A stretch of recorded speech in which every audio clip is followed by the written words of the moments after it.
100명 중 14명이 경계선 지능으로 의심될 정도로 흔한 증상 중 하나입니다.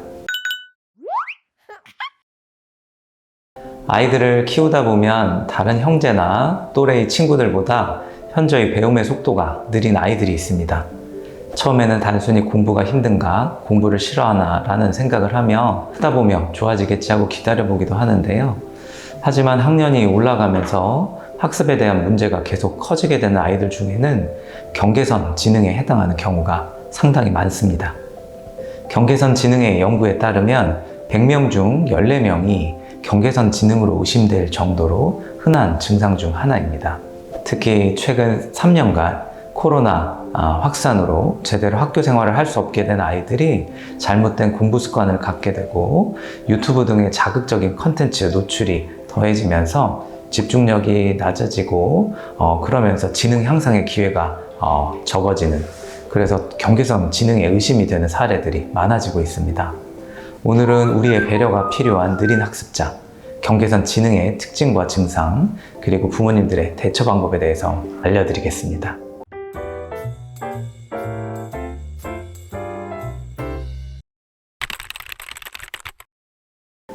톰 행크스가 주연을 맡았던 포레스트 검프라는 영화가 있습니다.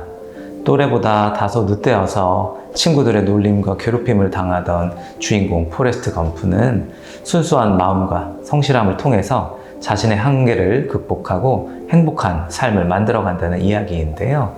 이 영화에 나오는 주인공 포레스트 검프가 바로 경계선 지능의 한 예라고 볼 수 있습니다.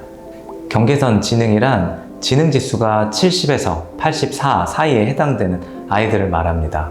경계선 지능은 1970년대 이전에는 교육 가능급 지적 장애로 분류되어 지적 장애인에 포함되었었지만 학습의 어려움과 사회성이 부족한 모습 외에는 일상생활에서는 큰 문제가 없었고 치료를 통해 지능이 향상되는 경우도 많았기 때문에 장애인으로 보는 것은 지나치다는 판단으로 현재는 장애로 분류되고 있지는 않지만 임상적 지원이 필요한 질환 중 하나입니다.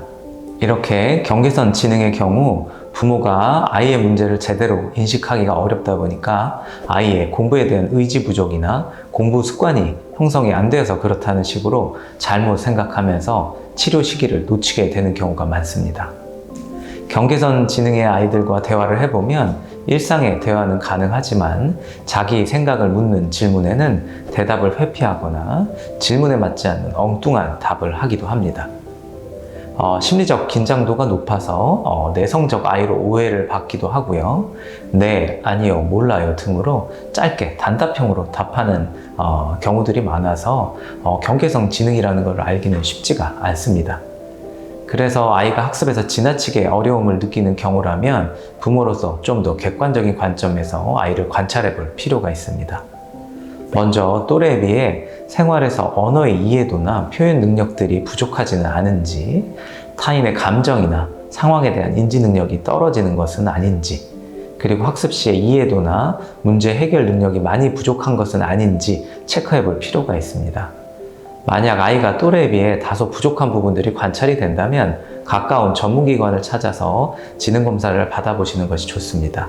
하지만 사람의 두뇌가 수치적 기준만으로 명확히 구분되기는 어렵다 보니까 지능검사에서는 경계선 지능이 아니라고 나왔더라도 아이에게서 나타나는 문제의 행동의 원인이 이런 언어나 인지 영역의 발달 부족으로 인해서 나타나는 경우가 많이 있습니다. 경계선 지능의 원인은 매우 다양합니다. 선천적 요인과 후천적 요인 간의 상호작용을 통해 유발된다고 보고 있는데요. 선천적 요인으로는 부모의 낮은 지능이 유전되기도 하고요. 임신이나 출산 과정에서의 문제로 뇌의 구조적 불균형이 유발되면서 언어, 인지 발달에 지연을 가져오기도 합니다. 후천적 요인으로는 가족 간 상호작용의 부족이나 교육의 부재, 불안정한 성장 환경, 지속적인 정서적 스트레스로 인해서 두뇌의 발달이 지연되기도 합니다. 또한 최근에는 영상이나 스마트폰의 과도한 노출 등이 아이들의 뇌 발달을 지연하는 큰 요인을 차지하고 있습니다. 오늘은 우리의 배려가 필요한 느린 학습자, 경계선 지능에 대해 알아봤습니다. 고민되시는 부분이나 궁금하시는 것이 있으시면 언제든 댓글로 남겨주십시오.